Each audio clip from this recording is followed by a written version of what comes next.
Incubation Center. Interactive sessions. Nikkei++ grade university. KL, deemed to be university. YSR Congress party office నుంచి ప్రపంచ మేధావి BR Ambedkar గారి విగ్రహం వరకు బైక్ ర్యాలీ కొనసాగుతూ ఉంది. దానికి మమ్మల్ని ఆహ్వానించిన లేల్లప్పిరెడ్డి గారు, నత్తా యోనారాజు గారు, సురేష్ గారికి, మేదర్ సురేష్ గారికి ధన్యవాదాలు తెలుపుతా ఉన్నాం. మా దేవుడు మా కోసం విజయవాడ నడిబొడ్డులో వెలిసిన రోజు ఆ విగ్రహం పెట్టడానికి గొప్ప మనసున్న జగన్మోహన్ రెడ్డి గారికి మాత్రం ఎల్లవేళ రుణపడి ఉంటాం. ఖచ్చితంగా ఆయనకి జీవితకాలం తోడుంటాం. ఎందుకంటే గత నాయకులు ఎవరు చూసినా అంబేద్కర్ గారి పటాన్ని రాజకీయాలకు వాడారే తప్ప ఏనాడు కూడా మా కోసం వాడలేదు, మా జీవితాల కోసం వాడలేదు.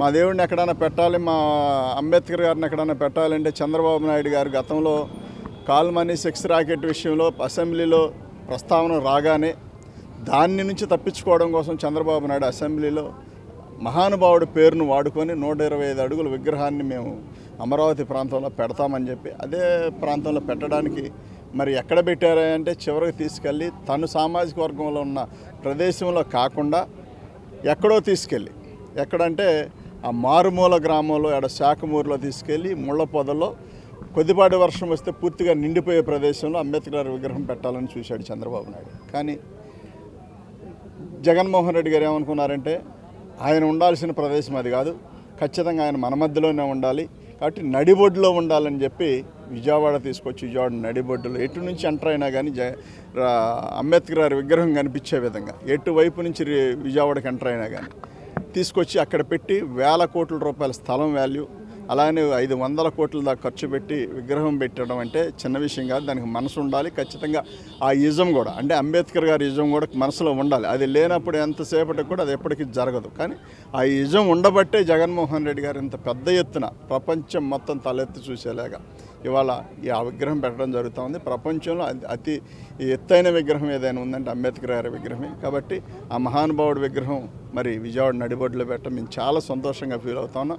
ఎందుకుగాను జగన్మోహన్ రెడ్డి గారికి ఇంత పండగ, మాకు మంచి పండగ, రేపు శుక్రవారం 19వ తారీఖు మంచి పండగనిచ్చారు.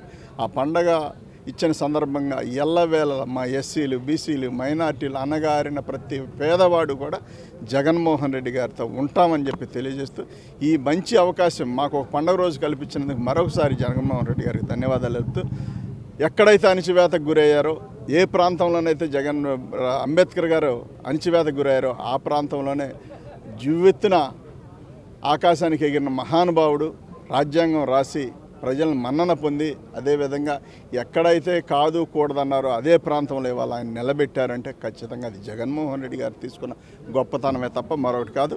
చాలామంది బహిరంగంగా టీడీపీ నాయకులు మాట్లాడలేక, ఒప్పుకోలేక, ఆ గొప్పతనాన్ని ఒప్పుకోలేక విజయవాడలో అంబేద్కర్ గారి విగ్రహం అవసరమని మాట్లాడే నాయకులందరూ కూడా ఒకసారి గమనించాలి. రేపు పొద్దున ఏ మొహం పెట్టుకొని ఎస్సీలు, బీసీలు, మైనార్టీలు, ఎస్టీల ఓట్లు మీరు అడుగుతారో మీరు చెప్పాల్సిన అవసరం ఉంది. అంబేద్కర్ గారి విగ్రహం పెడితే మీకు వచ్చిన ప్రాబ్లమ్స్ ఏంటో మరి ఎవరికి తెలియదు. మీరు ఎవరైనా నిజంగా మేము అంబేద్కర్ గారి విగ్రహాన్ని వ్యతిరేకిస్తామని ఎవడైనా ఉంటే మాత్రం ఖచ్చితంగా బహిరంగంగా ఎదురుకొచ్చి మాట్లాడండి, అంతే తప్ప సోషల్ మీడియాలో రకరకాల ప్రచారాలు చేస్తే మాత్రం సహించబోమని చెప్పి తెలియజేస్తూ, రేపు 19వ తారీఖు మాకు జరుగుతున్న మా ఎస్సీలకి, బీసీలకి, మైనార్టీలకి, ఎస్టీలకి జరుగుతున్న పండగ కాబట్టి మా జీవితాల్లో వెలుగులు నింపిన వ్యక్తి ఎవరైనా ఉన్నారంటే ఖచ్చితంగా అది జగన్మోహన్ రెడ్డి గారు తప్ప మరో వ్యక్తి కాదు.